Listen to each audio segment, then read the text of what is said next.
안녕하세요. 방구석 철학입니다. 보통 주변에 있는 고급스럽고 귀티나는 사람들을 보면 우리는 아우라가 다르다고 이야기하거나 우아하다고 이야기합니다. 사람은 나이가 들수록 부티가 아니라 귀티가 흘러야 합니다.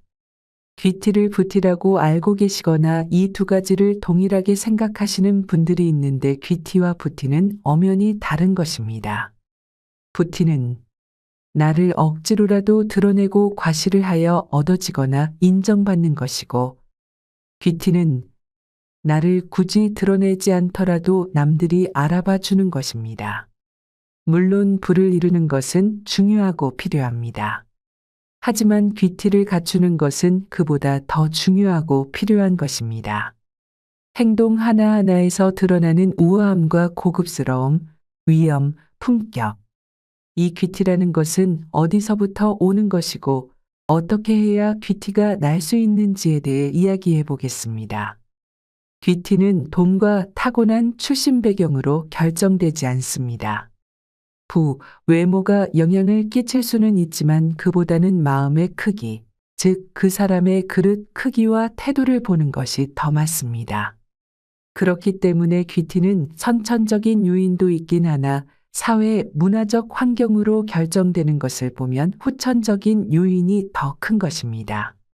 그럼 사람들이 흔히 귀티난다고 하는 사람들의 특징에 대해서 자세하게 이야기해 보겠습니다. 귀티, 아우라가 흐르는 이런 사람들을 살펴보면 공통적으로 보이는 특징이 있습니다. 귀티 나는 사람의 특징은 총 6가지로 하나씩 보면서 이야기해 보도록 하겠습니다. 귀티 나는 사람의 특징 6가지. 첫째, 자신을 드러내지 않는다. 세상을 살아가면서 외모가 중요한 것은 대부분이 잘 아실 거라 생각합니다. 그 이유는 사람을 볼 때 우리가 가진 신체의 특성상 외모는 결국 제일 먼저 볼 수밖에 없고 보이는 것이기 때문입니다. 하지만 귀티 나는 사람들은 외모를 한껏 꾸며대고 화려하게 치장하면서 자신을 드러내지 않습니다. 그저 자기 자신이 가지고 있는 몸과 몸짓으로 보여줄 따름입니다. 이렇게 보여지는 몸과 몸짓에서 우리는 이 사람이 어떤 사람인지 고귀한지 천박한지 너무나 쉽게 알아챌 수 있습니다. 피부 상태, 잘 가꾸어진 몸매, 윤기 나는 머릿결, 반듯한 자세, 여유 있는 목소리와 몸짓.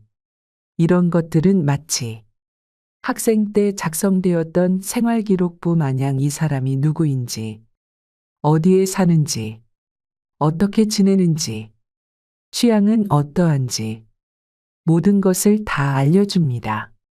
남들에게 드러내기 위해서 꾸미는 것이 아니라 그저 평소에 자기 자신에게 귀 기울이고 사랑하니 자신을 드러내기 위해 애쓰지 않아도 자연스레 광채가 나고 귀티가 흘러 자신이 드러나고 사람들의 주목을 받게 됩니다.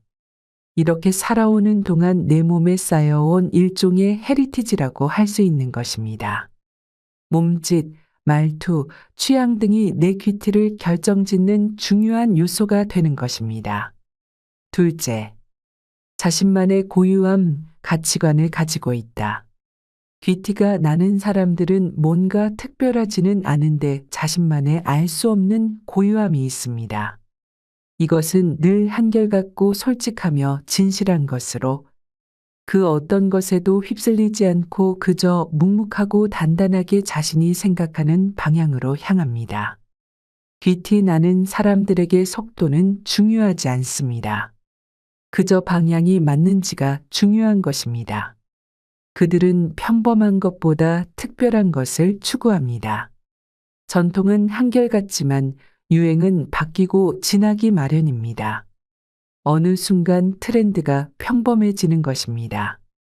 그래서 귀티가 흐르는 이들은 유행을 따르지 않고 할 수 있다면 유행을 선도하는 편에 섭니다. 자신들이 가진 고유함의 가치를 잘 알기 때문입니다. 귀티는 일상에서의 가치관과 취향, 지적 관심 등을 통해 드러납니다. 귀티나는 이들의 고유함이 차별화된 자신만의 아우라를 형성하는 것입니다. 지구상에서 모든 것이 똑같은 사람은 없습니다. 각자가 모두 고유한 존재입니다. 그렇기 때문에 굳이 남을 따라 하려 하지 말고 똑같아지려고 할 필요 없습니다. 그 순간 자신을 잃게 되는 것과 다를 바가 없습니다. 그렇기 때문에 남을 따라하기보다는 그 시간에 나만의 고유함이 무엇인지 찾는 것이 중요합니다. 귀티가 흐르는 사람들은 자신의 고유함이 어떤 것인지 정확히 알고 그것을 찾기 위해 계속해서 노력합니다. 그리고 그것은 자신의 가치관을 명확하게 만듭니다. 내면에서부터 자신을 돌아보고 이해하고 사랑하는 것. 그것으로부터 귀티가 시작되는 것입니다. 사랑도 받아본 사람이 줄 수 있는 것처럼 나부터 나의 고유함을 인정하고 그것을 사랑할 줄 알아야 다른 누군가를 사랑할 수 있습니다. 셋째, 관대함을 가지고 있다. 관대함이라는 것은 결코 어려운 것이 아닙니다. 그리고 어디에서나 내보일 수 있기도 합니다. 예를 들면 이런 것입니다. 친구들과 맛집에 가서 맛있는 음식을 먹다가 마지막으로 하나 남은 메인 디쉬를 내가 아닌 다른 사람이 먹을 수 있도록 놔두는 것. 차를 타고 가다가 몸이 불편한 사람이 길을 건널 때 안전하게 건널 수 있도록 기다려주는 것. 식당이나 매장에서 일하는 사람들을 얕잡아 보고 막대하지 않는 것. 어떤가요? 관대함이라는 것은 엄청나게 거창할 필요가 없습니다. 이렇게 정말 사소한 것에서도 보여줄 수 있는 것이기 때문입니다. 조금 이상하게 들리실 테지만 관대함은 사소함에서 시작됩니다. 매일 나의 좁은 마음을 넓은 몸짓으로 바꾸는 연습이 관대함의 습관이 되는 것입니다. 프랑스의 noblesse oblige라는 말이 있습니다. 한 번쯤은 들어보셨을 노블레스 오블리주. 귀족은 그 신분에 걸맞은 행동을 보여야 한다는 의미입니다.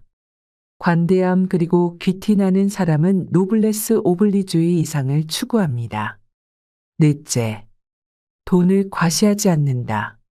귀티가 나는 사람들을 살펴보면 돈을 과시하지 않습니다.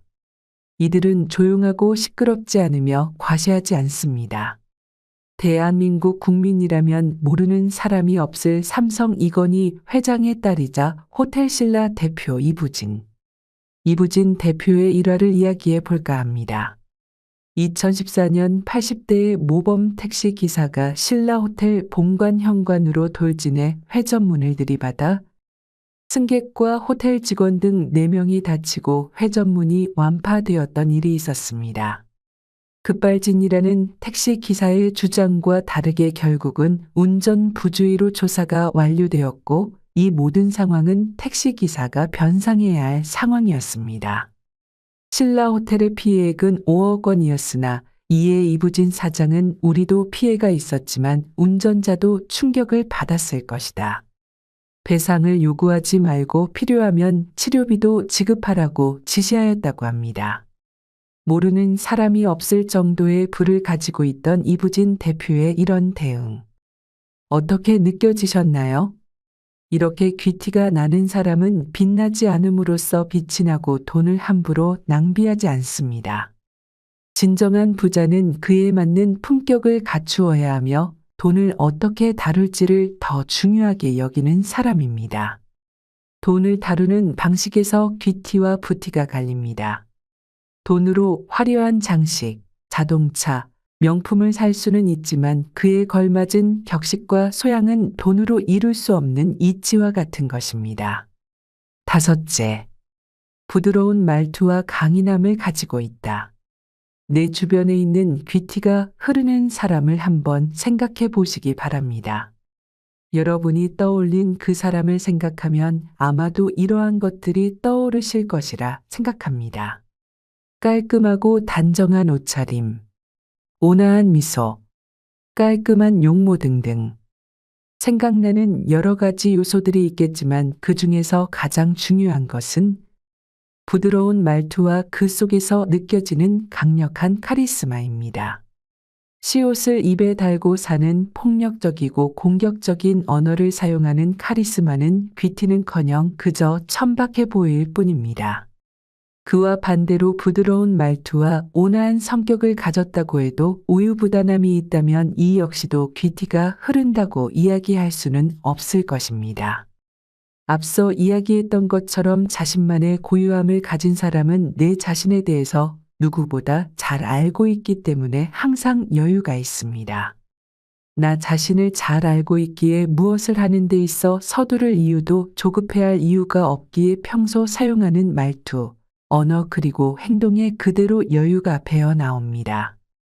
하지만 이런 사람이라도 나의 가치관이나 신념에 어긋나는 일에 대해서는 단호하게 선을 긋고 대처할 수 있어야 합니다. 사람 간의 관계에서 선을 넘지 않고 격식 있게 대하며 그 속에 따스함과 배려심을 느낄 수 있을 때 사람에게서 품격을 느낄 수 있는 것입니다. 귀티가 흐르는 사람에게서 느껴지는 부드러움과 강인함은 하루아침에 만들어지는 것이 아닙니다. 수많은 경험과 시행착오를 거쳐 만들어진 것이 자연스레 배어 나오는 것입니다. 여섯째, 은은한 자연스러움으로 품격과 매력을 드러낸다. 억지로 꾸미지 않고 강요되지 않고 자극적이지 않은 모습이 옛날부터 현재까지 상류층을 대표하는 외모의 특징이라고 합니다. 중년 이상의 나이부터는 자연스럽고 우아한 외모가 진짜 차별점이 됩니다. 억지로 꾸미지 않더라도 은은하면서 자연스럽게 풍기는 품격과 매력이 귀티의 표본이라 할 수 있습니다. 어떤 강렬한 향보다 은은하게 남은 잔향이 더 오래 기억되는 것처럼 귀티 나는 사람 역시 그렇습니다. 은은함 속에서 드러난 그 사람의 아름다운 모습이 자꾸 떠오르는 것입니다. 삶을 살아가다 보면 인위적으로 만들어진 것보다 자연 속에서 아름다움을 더 많이 발견할 수 있습니다. 가게에 이쁘게 포장되어 진열된 꽃들보다 공원을 산책하면서 만나는 이름 모를 꽃 하나가 더 큰 아름다움과 감동을 줄 수 있는 것입니다. 진정한 아름다움과 귀티는 인위적으로 만들어지는 것이 아닙니다. 은은함 속에서 귀티가 느껴지는 것은 그 사람 자체가 호감이 느껴진다는 것입니다. 이런 은은한 자연스러움과 귀티는 물질적인 소비와 그저 흉내내는 겉핥기식에 따라 하기로는 절대 만들어질 수 없는 평소 삶을 대하는 태도, 자세, 습관, 노력이 하나로 집약된 결정체인 것입니다. 이렇게 귀티 나는 사람의 특징 6가지를 알아보았습니다. 마지막으로 간략하게 정리하면 첫째로 귀티 나는 사람은 드러내지 않음으로써 자신을 인정하며 외모나 외적인 부분에 과시하지 않습니다. 둘째로 귀티 나는 사람은 자신만의 고유함과 가치관을 갖고 있으며 독립적인 성향을 보이고 있습니다. 셋째로 귀티 나는 사람은 관대함을 가지고 있는데 이 관대함이라는 것은 엄청난 것이 아닙니다. 아주 작은 사소한 것으로도 충분합니다. 넷째로 귀티 나는 사람은 돈을 대하는 태도로 돈을 과시하지 않고 조용히 다루며 자신만의 품격과 격에 맞는 방식으로 소비합니다. 다섯째로 귀티 나는 사람은 부드러운 태도와 강인함을 가지고 있으며 자연스럽게 고급스러움을 발산합니다. 여섯째로 귀티 나는 사람은 은은한 자연스러움을 가지고 있어서 품격 있고 독특한 매력을 느낄 수 있습니다. 대부분의 사람은 특별하지 않고 평범합니다. 하지만 누구나 언제나 특별해지기 위해 노력을 하고 자신만의 고유함을 찾기 위해 나아갑니다. 누구에게나 배려하는 마음, 상냥한 말투, 매너 있는 행동, 그리고 빠지지 않는 미소로 대해주시기를 바랍니다. 여러분의 이러한 노력이 귀티를 만들어줄 것입니다. 주목받기 위한 화려함, 의도가 보이는 노골적인 내보임은 사람들에게 거부감이 들게 하기 마련입니다. 과시하지 않고 겸손하게 드러내야 합니다. 말은 단호하고 명확하게, 거기다 결과 지향적으로 한다면 더욱 좋은 결과를 얻을 수 있을 것입니다. 끊임없는 불평불만, 자기 합리화와 남 탓은 귀티와 멀어질 뿐입니다. 계속해서 이야기했지만 귀티라는 것은 하루아침에 만들어지는 것이 아닙니다. 내가 손에 꼽히는 백만장자가 되더라도 말입니다. 나 자신을 알아보고 연습하고 찾아나가는 과정에서 자연스럽게 드러날 것입니다. 세상 어느 누구보다 귀티 나는 사람이 될 수 있기를 응원하겠습니다. 이상 방구석 철학이었습니다. 구독과 좋아요, 알림 설정 부탁드립니다. 긴 영상 시청해 주셔서 감사합니다.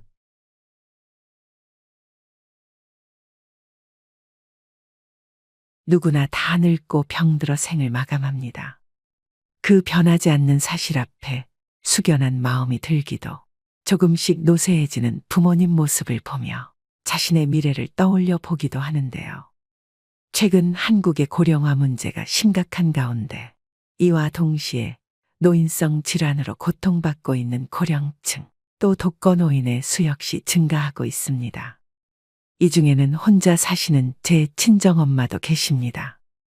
지난 12월 건강하셨던 어머니가 갑자기 혼자 앉지도 서지도 못하셨을 때의 일입니다.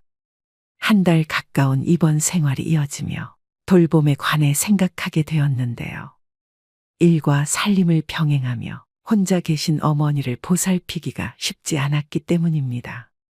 정부의 어르신 돌봄 사업을 알아보기 시작했던 것도 그때부터였습니다. 혼자 사시는 부모님이 계시다면 누구라도 같은 입장이었을지 모르겠습니다. 어머니가 다치시기 전까지 돌봄은 나와 무관한 단어인 줄 알았습니다. 나이가 들면서 그게 아니란 걸 절실히 깨닫고 있는데요. 우리는 모두 유한한 존재이고 탄생에서 장래에 이르기까지 돌봄이 필요하다고 해도 과언이 아닙니다. 즉, 엄마의 자궁에서 돌봄을 받는 태아부터 병들어 죽어가는 노인까지 돌봄이 필요하지요. 지금도 주변의 많은 사람들에게는 나이든 부모의 돌봄 문제가 현실로 닥치고 있는데요. 그래서 오늘은 다산 정약용 선생의 가르침을 바탕으로 가족 돌봄의 현실과 가족 교양에 대해 말씀드리려고 합니다. 부모님의 돌봄에 대해 고민하고 계신 분들, 또 지금도 어딘가에서는 돌봄을 절절하게 느끼고 계실 많은 분들이 이 문제에 대해 함께 생각해보는 시간이 되었으면 합니다. 80대 노부부의 이야기를 담은 영화 아무르에도 노인 돌봄에 관한 문제가 등장합니다. 평온한 노년을 보내던 어느 날 아침, 부인 안느가 의식을 잃고 병원에 실려가지만 반신불수가 되어 돌아오는데요. 영화는 이 순간부터 늙고 병든 부인을 돌보는 늙은 남편 조르주의 애틋한 돌봄에 집중합니다. 조르주는 병원을 보내지 말아달라는 부인의 부탁을 거절하지 못합니다. 이후 침대에 누워있는 아내의 수족이 되어 간병을 이어갑니다. 하지만 시간이 지나 배변을 가리지 못하자 극진한 보살핌도 한계를 느끼기 시작하는데요. 한 번씩 부모님 댁을 방문한 딸은 늙고 병들어 꼼짝도 못하는 엄마와 병간호에 지쳐가는 아버지를 바라보며 눈물을 흘립니다. 이처럼 경제 여건이 좋지 않은 자녀가 부모의 노년을 돌보지 못하는 것은 프랑스도 다르지 않았습니다. 내 몸이 상하는 건 괜찮아요. 아픈 사람이 불쌍하잖아요. 내 핏줄인데 힘들어도 끝까지 돌봐야죠. 이처럼 질병과 싸우는 고령 환자를 가족이 직접 돌보는 사례가 줄지 않고 있습니다. 환자 가족의 부담을 덜기 위해 국가는 장기요양 서비스 등 대책을 마련했지만 여전히 가족 구성원의 돌봄 의존도가 더 높은 것으로 나타났는데요. 한국보건사회연구원이 조사한 자료에 따르면 노인장기요양보험 제도를 도입한 2008년부터 2020년까지 가족 구성원이 직접 환자를 돌보는 비율이 80%대를 유지하고 있습니다.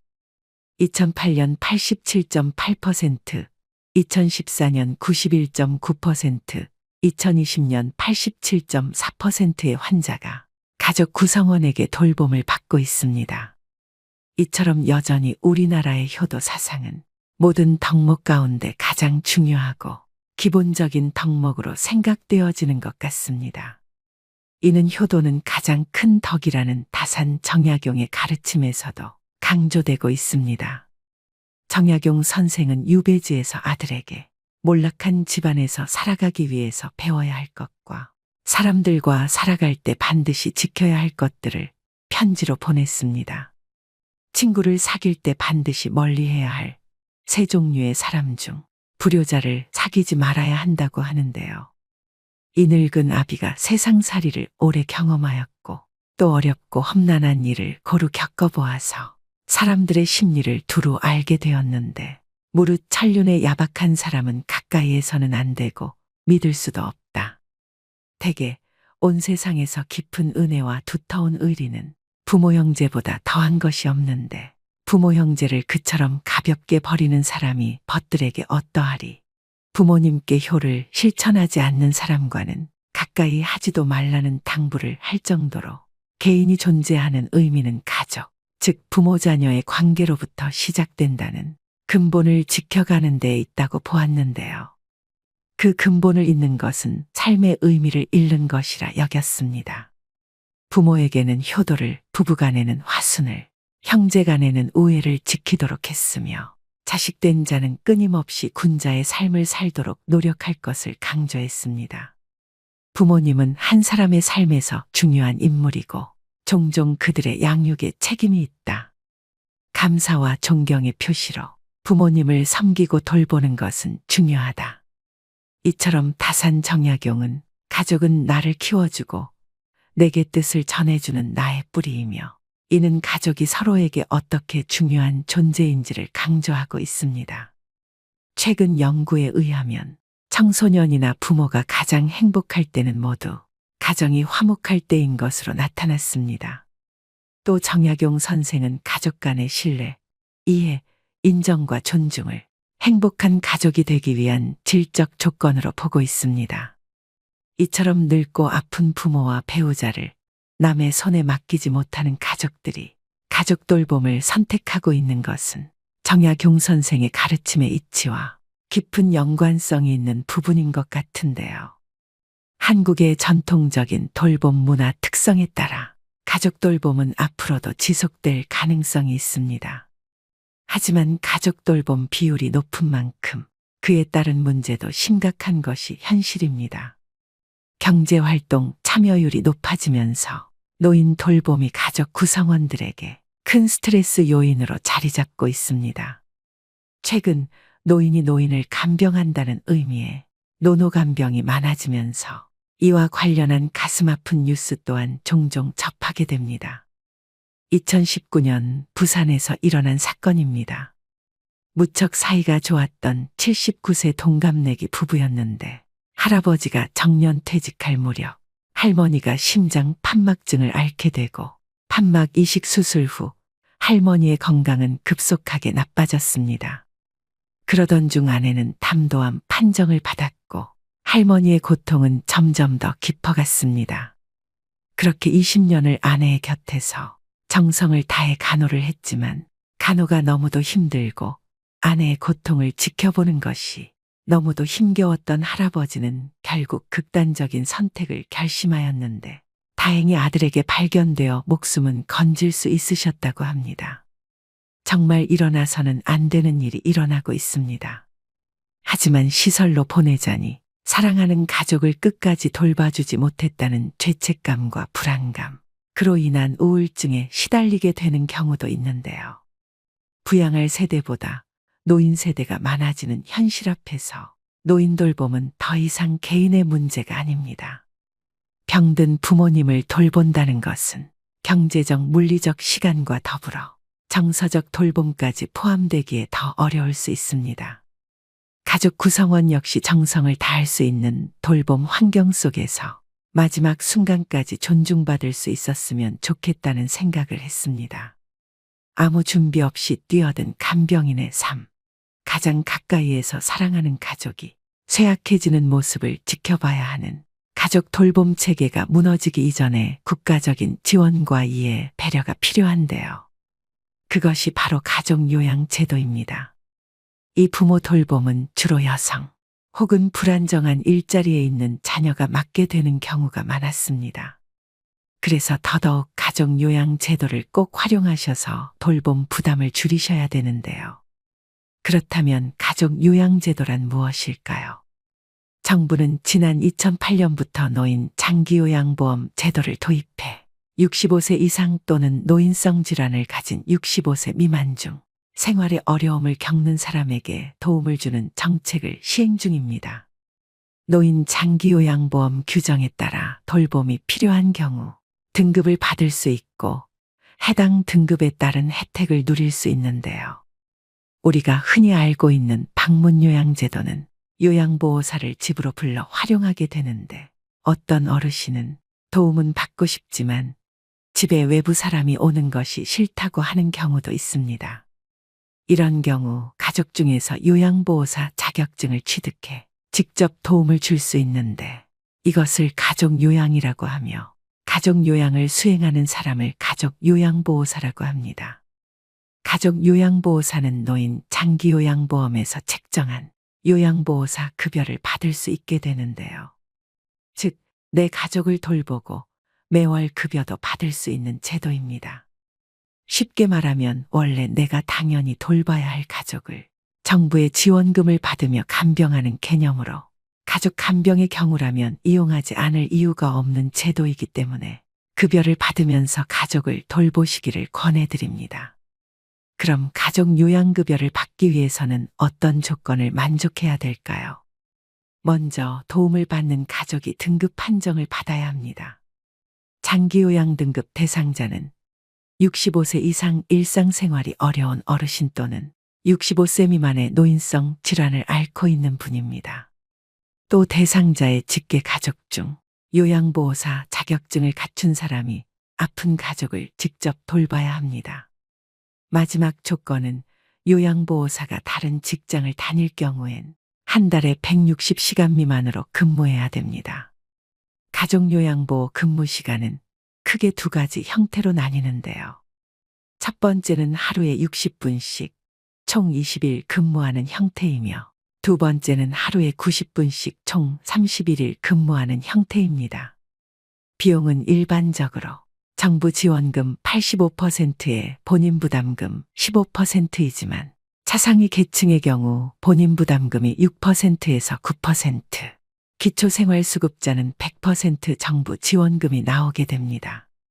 가족요양급여를 받기 위해서는 먼저 방문요양센터에 등록하여 가족요양보호사로 활동해야 되는데요.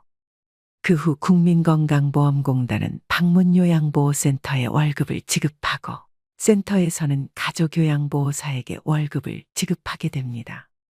즉 국가에서 가족요양급여를 주지만 제도적으로 중간자인 방문요양센터가 필요합니다. 중간자 역할을 하는 방문요양센터마다 운영비와 수수료가 다르기 때문에 급여의 차이가 발생하게 됩니다. 즉, 센터의 재량에 따라 시급이 책정되므로 센터별로 차이가 있다는 점을 유념하셔야 됩니다.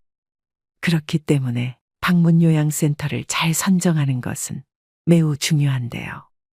때문에 방문요양센터를 선정하실 때 반드시 주의해야 하는 사항들이 있습니다. 첫째, 전국 최고 수준의 시급을 지급하는 센터인지를 확인해야 합니다. 둘째, 어르신들께 중요한 정보를 적합하게 제공하고 체계적인 관리가 되고 있는 센터인지 확인해야 합니다. 셋째, 믿고 신뢰할 수 있는 기업인지 확인해야 합니다. 지금부터 집중해 주시길 바랍니다. 이 모든 조건들을 가지고 있고 현재 전국에서 가족요양 최고급여를 지급하고 있는 케어링이라는 센터를 소개해 드리겠습니다. 케어링은 가족요양과 방문요양, 주간보호 등을 제공하는 대한민국 1등 요양서비스 기업으로 현재 1만 명 이상의 보호자와 어르신이 선택한 업체입니다. 현재 장민호와 정동원이 모델로 있는 대형 브랜드이고 2년 연속 소비자 만족지수 1위인 방문요양센터인데요. 또 앞서 말씀드렸듯이 전국에서 가장 높은 시급을 지급하고 있는 기업이자 보건복지부 예비 사회적 기업으로 투명하고 믿을 수 있는 곳입니다. 제일 궁금해하실 케어링의 가족요양급여는 하루 90분 기준 월 최대 116만 원, 60분 기준 월 최대 65만 원을 지급해드리고 있습니다. 현재 케어링에는 1만 명에 이르는 가족요양보호사가 활동하고 있는데요. 제 주변 지인들 중 가족요양을 하고 있는 지인들도 최근 케어링으로 방문요양센터를 대부분 옮겼을 만큼 신뢰할 수 있는 센터라고 자신있게 말씀드릴 수 있습니다. 대부분의 어르신들이 이런 국가적인 제도를 신청하려고 할 때 제일 많이 겪는 어려움은 신청 방법의 복잡함인데요. 노인장기 보험제도를 확인하려고 여러 복지기관 홈페이지에 들어가서 직접 확인해 보려 하면 어떻게 신청해야 하는지 막막하기만 하고 어렵게 느끼십니다. 또 요양보호사 자격증 취득을 위해 국비 지원은 어떻게 받는 것인지 어려움을 느끼실 수 있지만 번거롭고 힘들게 알아보시지 마시고 이 모든 과정을 케어링을 통해 한 번에 해결하실 수 있습니다. 요양 서비스에 관련해서라면 케어링이 성심성의를 다해 항상 친절하게 응대해 드립니다. 그렇다면 어떻게 이렇게 좋은 급여와 복지가 가능한지 궁금하신 분들도 계실 겁니다. 가족요양급여를 받으며 돌봄을 하시다가 그만두셔야 되는 상황이 올 수도 있습니다. 이때 케어링은 많은 경력의 베테랑 분들이 가족 돌봄 그 이상의 소임을 하시게 됩니다. 또 케어링은 100% 본사 직영 운영으로 요양보호사분들을 관리하고 교육합니다. 이것은 가족요양에 최선을 다할 수 있게 하는 원동력이기도 합니다. 또 케어링은 매년 요양보호사들의 처우 개선을 위해 다방면으로 힘쓰고 있는데요. 이는 가족요양보호사분들을 포함한 요양보호사들의 돌봄의 질로 이어지기 때문입니다. 즉, 전국 최고급여와 복지, 그리고 좋은 서비스를 제공하는 선생님들의 노력이 선순환 구조를 이루면서 국내 1위의 혜택이 가능한 것이죠. 부모를 모시고 살고 있거나 매일 방문해 돌봐야 하는 환경이라면 가족요양제도를 생각하시는 분들이 많으실 겁니다. 가족요양보호사로 등록해 부모를 돌보다가 사정이 여의치 않으면 언제든지 일반 요양 일수를 늘리거나 일반 요양으로 바꿀 수 있다는 장점이 있으니 전국 최고 급여와 복지를 갖추고 있는 대한민국 1위 브랜드 케어링으로 가족요양 제도를 고려해 보시는 것은 어떨까요? 케어링 문의 전화는 152-6585로 주시면 친절한 상담으로 응대해 드립니다. 오늘의 영상 어떠셨나요? 노후와 직결되는 가족요양 제도에 대해 설명해 드렸습니다. 지금 이 순간에도 가족요양을 부담하시면서 오롯이 자식된 도리로 당연하게 부모님을 직접 케어하시는 분들도 또 본업과 병행하시느라 몸과 마음이 지친 분들도 계실 겁니다. 이런 어려운 상황에서도 내 가족의 돌봄은 내가 해야지라고 생각하시는 효자분들이 아직도 곳곳에서 많이 보이는데요. 외국 사람들이 우리나라에 와서 제일 부러워하는 것은 김치와 불고기도 파란 가을 하늘도 고궁과 민속촌도 아니라고 합니다. 그건 바로 노인을 공경하는 미풍양속이라고 하는데요. 특히 자식들이 부모를 한 집에 모시고 함께 사는 것, 서양 사람들은 그것이 그렇게도 부럽다고 합니다. 하얀 머리의 노인이 손자와 더불어 어르고 집에서 잔일을 거들며 생활에 있어서 한 중요 멤버가 되어 움직이는 것, 그것이 바로 동서고금을 막론하고 노인들이 바라는 진정한 행복이라는 주장입니다. 젊은이들이 노인에게 자리를 양보하는 것은 누가 해라 마라 해서 하는 것도 아니고 법에 규정되어 있는 것도 아니고 그냥 마음 깊은 곳에 자리 잡은 인간의 원초적 정에서 비롯되는 것입니다. 더욱이 나를 낳아준 부모와 그 부모 밑에서 20여 년을 자라는 자녀는 다를 것입니다. 그런 이유로 노년 세대를 대하는 신세대의 태도와 행동은 각별해야 된다고 생각하는데요.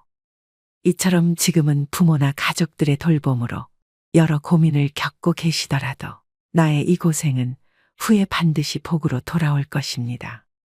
이것을 명심하시고 힘내셨으면 좋겠습니다. 누구나 거동이 불편한 노후 시절을 맞이하게 될 것입니다. 나는 누구의 돌봄을 어떻게 받을까? 나는 누구에게 어떤 돌봄을 제공할 수 있을까란 질문을 하게 됩니다. 가족 요양은 육체적, 시간적 부담은 물론 경제적인 부담까지 느낄 수 있지만 이 모든 과정을 정부에서 제도적으로 지원하고 있으니 제도를 잘 활용하셔서 가족 요양에서 오는 부담을 덜어내시고 조금이나마 편안해지셨으면 좋겠습니다. 오늘도 노후의 지혜와 함께 해주셔서 감사드립니다. 황금빛으로 무르익어가는 여러분의 지혜로운 인생을 언제나 응원합니다.